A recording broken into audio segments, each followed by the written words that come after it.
He aprendido, como le digo, a querer siempre,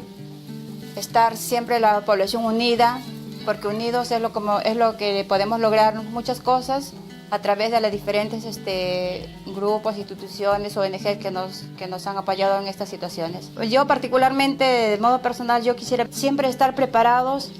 para que no nos suceda estas eventualidades de que siempre nos pasa, porque con la naturaleza es cierto que no vamos a poder luchar, pero sí nosotros como